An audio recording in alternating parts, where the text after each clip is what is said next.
දේශපාලකයෙක් වේවා සාමාන්‍ය පුද්ගලයෙක් වේවා ඕනම කෙනෙකුට තිබිය යුතු අත්‍යවශ්‍ය ගුණාංගයක් තමයි ලැජ්ජාව කියන එක.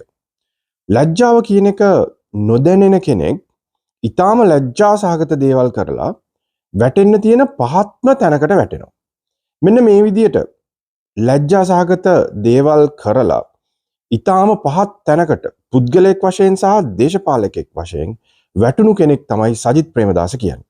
සජිත් ප්‍රේමදාස පාස්කු ප්‍රහාරය සිදු වෙලා යම් කාලයකට පසුව පාර්ලිමේන්තුව ඇතුලේ ඒ සම්බන්ධයෙන් කතා කරපු ආවේගශීලී ඒ ස්වභාවය සහ ඒ භාවිතා කරපු වචන සියලුම දේ සජිත් ප්‍රේමදාසට අමතක වෙලා තියෙන්නේ ලැජ්ජාව කියන එක නැති වුණු නිසා. පාස්කු ප්‍රහාරයට වගකිව යුතු මහමොලකරුවන් මම කියනවා මේ රටේ පරීක්ෂණය කරා විසඳන්න බෑ. මේකට ඉන්ටර්නැෂනල් ඉන්වෙස්ටිගේෂන් එකක් අවශ්‍යයි.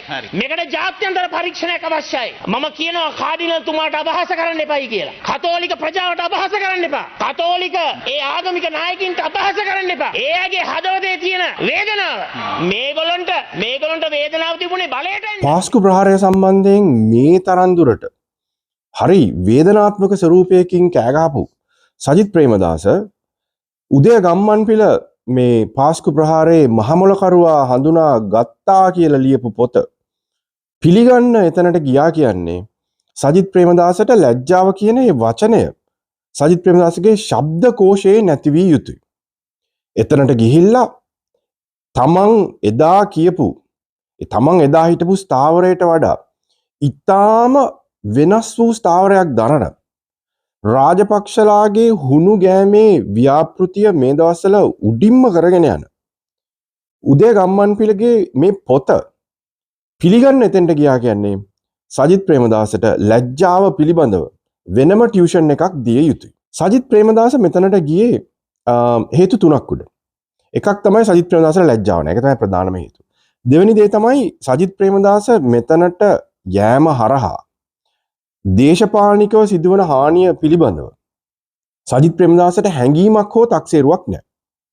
තුන්වෙනි හේතුව තමයි සජිත් ප්‍රේමදාස මෙතෙන්ට ගියේ මේ පොතේ තියෙන්නේ දැනට සිදුවන විමර්ශන වලට හාත්පසින්ම වෙනස් වූ යම් දෙයක් එළියට දැමීම බව දැන තමයි සජිත් ප්‍රේමදාස මෙතෙන්ට ගියේ. ඒ කියන්නේ දැන් මේ ආණ්ඩුව විසින් කරගෙන යන විමර්ශන සම්බන්ධයෙන් තවත් අලුත් තොරතුරු ලැබිලා මේ වෙනකන් අත්අඩංගුවට පත් නොවුණු අය මේ ආණ්ඩුව විසින් අත්අඩංගුවට අරගෙන ප්‍රශ්න කිරීම සිදු කරන මේ මොහොතේදී ඒ සම්බන්ධයෙන් ජනතා ප්‍රසාදයක් ඇති වෙලා තියෙන මේ මොහොතේදී මේ කතාවට වෙනත් පැත්තකින් තවත් අර්ථකථනයක් දෙන්න මේ ගම්මන්පිල විසින් ලියපු පොත උදව්වක් වෙන නිසා ආණ්ඩුව විසින් කරන දේ තියෙන වළංගුතාවයට යම් පහරක් එල්ල කරන්න අල කරපු මේ පොත සජිත් ප්‍රේමදාසට වටිනවා. මොකද සජිත් ප්‍රේමදාස ආණ්ඩුවට පහර ගහන ඕනම දෙයක් ඉතා වටිනා දෙයක් විදිහට සලකන නිසා.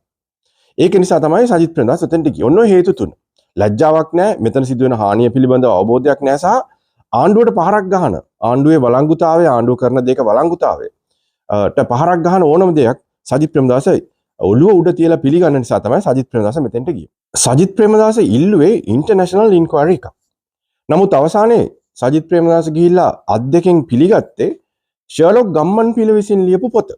ඉන්ටර්නැෂනල් ඉන්ක්වයරි ඉල්ලපු සජිත් ප්‍රේමදාස ෂර්ලොක් ගම්මන්පිලගේ පොත අද්දකින් බාර ගන්නකොට දන්නවා නේද මේ පොත ඇතුලේ තියෙන්නේ අවසාන මාස කිහිපය ඇතුළත ගම්මන්පිල විසින් බෙරිහන් දෙමින් කියපු දේවල් වලට සමපාත වෙන දේවල් බව. ගම්මන්පිල අවසාන මාස කිහිපය ඇතුළත දිගටම කතා කරේ සලේ මේකට සම්බන්ධයක් නැහැ. මේකට පිල්ලයන් සම්බන්ධයක් නැහැ. මේගොල්ලෝ තමයි රට බේරා ගත්තේ. මෙතන තියෙන රණවිරු දඩයමක්. මේ දෙන්නා මේ දේශපාලනික පරිගැනීමක් විදිහට විතරයි මේකට අරගෙන තියෙන්නේ කියන අන්නේ තර්කය අරගෙන උදේ හවස ප්‍රෙස් කොන්ෆරන්ස් සීතිය කෑ ගහපු ගම්මන්පිල විසින් ලියපු පොත ඇතුලේ තියෙන්නේ මේ දෙන්නා බේරා ගන්න හදපු යම් කතාවක් බව.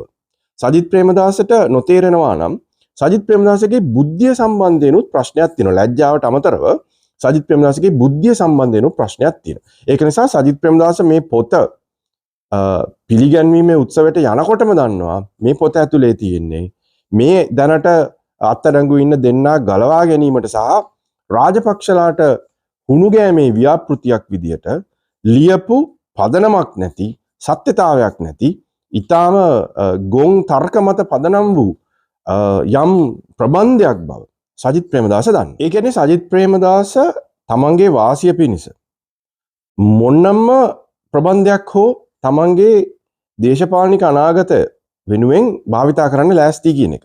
මේ පොත පිළිගැන්වීමට සජිත් ප්‍රේමදාස ගියපු එකෙන් ගම්‍ය වෙන්නේ සජිත් ප්‍රේමදාසගේ තියෙන අසරණභාවය තමයි. මේ ආණ්ඩුවත් එක්ක හැප්පෙන්න මතවාදී වශයෙන් හැප්පෙන්නවත් දේශපාලනික වශයෙන් හැප්පෙන්නවත් මේ මොහොතේ වෙනකොට සජිත් ප්‍රේමදාසට පුළුවන් කමක් නැහැ.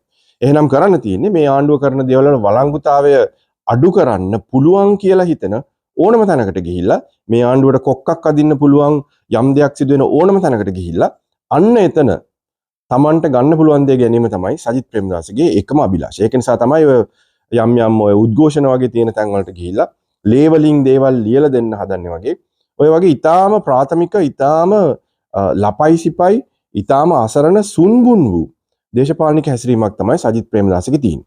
ඒ වගේම සජිත් ප්‍රේමදාස මේ කරපු වැඩෙන් මේ කතෝලික ජනතාවට මේ අති බිහිසුණු සිදුවීම නිසා තවමත් අඬන ඒ කතෝලික ජනතාවට ඊටාම විශාල අතුල් පහරක් තමයි සජිත් ප්‍රේමදාස මේ ගැහුවේ. සජිත් ප්‍රේමදාස එදා පාර්ලිමේන්තුවේදී කතා කරද්දි මේ කතෝලික ජනතාව ගැන හරි වේදනාවකින් වගේ කතා කරත් මේ විදියට මේ සලේලා සහ පිල්ලයන්ලා බේරා ගැනීම සහ මේ විමර්ශන දැනට පවතින විමර්ශන වලට හාත්පසින්ම වෙනස් වූ දෙයක් කියන ස්ථාවරත්වයක් නැතුව පදනමක් නැතුව සාක්ෂියක් නැතුව කියන මේ වගේ දෙයක් පිළිගන්න යනවා නම් දේශපාලකෙක් විදිහට එතනදී කියන්නේ අර දැනට යන විමර්ශන වලට කැමැත්තෙන් ඉන්න ඒ දැනට යන විමර්ශන පිළිබඳ උනන්දුවෙන් බලාගෙන ඉන්න අර තමන්ගේ ආදරණීයයන් නැති වුණු ඒ කතෝලික ජනතාවට අතුල් පහරක් තමයි සජිත් ප්‍රේමදාස ගැහුවේ.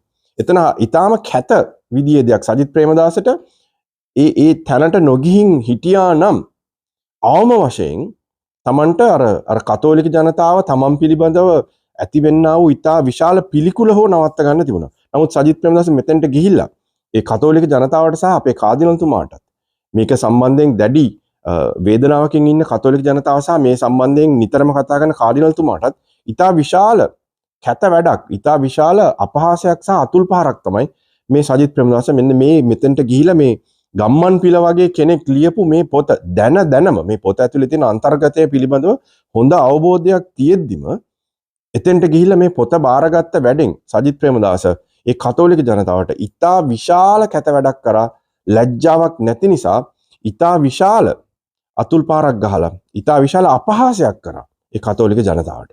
සජිත් ප්‍රේමදාසගේ දේශපාලනික දවස දැන් පටන් ගන්නේ උදේ නැගිටලා බලනවා ආණ්ඩුවට විරුද්ධව යම් දේවල් සිදුවෙන තැන් මොනවද කියලා. ඒ තැන් වලට Tamanට හොම්බ දා ගන්න පුළුවන්ද බලනවා. ඒ තැනට ගිහිල්ලා Tamanට ගන්න පුළුවන් දෙයක් තියෙනවද බලනවා. සහ Tamanට ප්‍රතිරූපයතා පොඩ්ඩක් හරි උස්සන්න පුළුවන්ද බලනවා.